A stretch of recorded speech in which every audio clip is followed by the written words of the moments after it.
and this is going to be great for your health and your well-being, because she's a well-being specialist. We're about to help you massively boost your productivity. Who wouldn't want to have some of that? This is going to be magic here for you. Lauren Parsons joins us, of course, a well-being specialist and a speaker. Good to have you back on the show as well. Yeah. It's always a pleasure to have you here, because you just come with all these amazing tips to make people feel better about themselves. That's the idea, yeah. So do we really need to boost our productivity? Are people just not doing as much as they should be doing? Well, I think that both from a management point of view and from individuals' point of view, we would all love for people to be more productive. You imagine being able to return home, having ticked off all the key things on your list and be able to relax and have your evening off. That's really what we want for everyone. So before we get into the tips, I mean, what is it that's causing us to not be productive, especially in the workplace? Well, I think that almost inadvertently, a lot of organisations that I work with have got a lot of people in offices, sitting at desks, working at computers, and without even realising it, they sometimes haven't created quite the culture that could create optimal performance. So a real positive, energised culture, because a lot of people spend almost the entire day sitting, and it actually can stifle their creativity, their problem-solving ability, their focus, and hence their productivity. Okay, so you're saying then by getting up and going away from the desk once in a while, you're probably going to be more productive when you go back to the desk. Yeah, so by adding in some movement breaks, it's going to stimulate your brain, improve your creativity, help you focus, and actually get more done, be more efficient and more effective in what you do. Okay, yeah. So then how do you suggest people improve? Obviously the movement, but what other ways that people can improve their productivity? Well, one of the key things I've developed is looking at our energy, because the time queen, Robin Pierce, she once taught me that time management is really all about energy management. So throughout our days, we've got these 90-minute upswings as part of our ultradian rhythm. We have 90 minutes where we perform really well, and then we need a 20-minute break to actually recharge. So what I recommend is people use what I call my 101-minute cycle, where they do 25 minutes of focused work and set a timer so it'll beep for them, then have 3 minutes of movement, then 25 minutes focused work, 3 minutes of movement, 25 minutes focused work, and then take a 20-minute break. Or do something that's just not as strenuous for your brain.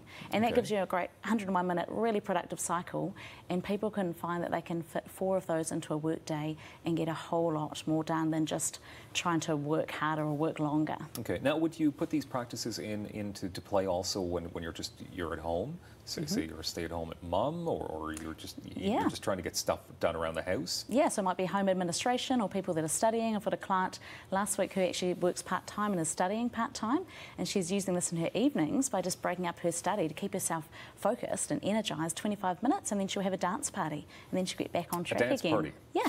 Okay, now you'd think that would decrease the productivity because you'd be exhausted after that dance party. Yeah. But no, but the movement, the exercise... Yeah, it might just be 1 minute of movement and then a couple of minutes of stretching, and then your brain's going to be re-energised and focused, ready to start again. So that's all fine and good, but what about just, when you're at work, just closing the door, staying off social media, doing all these things you probably know that cause distractions? Yeah, absolutely. And another thing is chunking similar tasks together.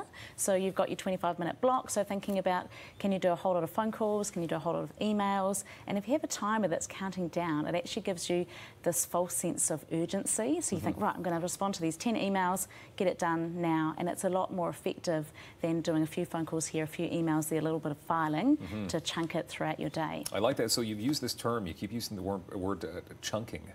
Yeah, okay. so that's what that concept is. Okay, yeah. so you just put all this together, and you just chunk it together and you get it done. Yeah, chunking like tasks. But the most important thing, the other thing that I often recommend is to eat a frog first thing in the morning. Eat a frog? Eat a frog, yes. So you may or may not have heard of Brian Tracy. He's got a great book, Eat That Frog. Yeah. And it's actually Mark Twain that once said if you had to eat a live frog first thing in the morning, then the whole rest of your day was going to go better from there, of course. And so if you, at the end of your workday, can identify your #1 task that you really want to do the next day, that is your frog. And if you can make sure you come in to your desk or to your workspace, start straight in on that task before you do anything else, especially opening email, and you eat your frog first thing in the morning, not only will you get it done, but you have this amazing weight lifted off your shoulders because it's no longer hanging over you anymore, so you'll be much more energised and productive for the day. I think the feeling of procrastination is worse than the actual task. Yeah, absolutely. Just get it out of the way and get it done, you'll feel much better. Okay, so do you have some success stories when it comes to productivity? Yeah, so, well, one of my clients actually just a couple of weeks ago emailed me, someone who'd heard me speak at a conference last year, and they've been using that cycle and using a timer on their desk, and they've tweaked it slightly because they like to do 30 minutes, which is fine. So, you know, our viewers that are watching, you can tweak the timing to suit you, but they are having a timer, focusing on their work, and then having a movement break every 30 minutes.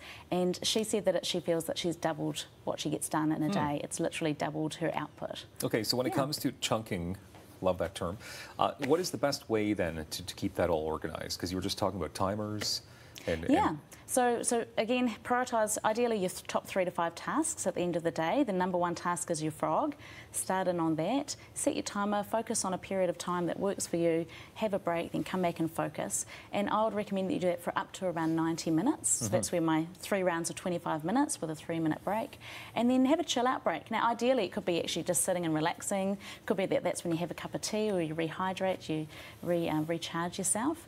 Or it could be that you just do something that's not a very brain taxing. So if you need to feel like you're still doing work as such, it might be that you just do your filing at that time, or something that isn't going to take as much mental energy and output. Okay, and obviously you can help people out with all this?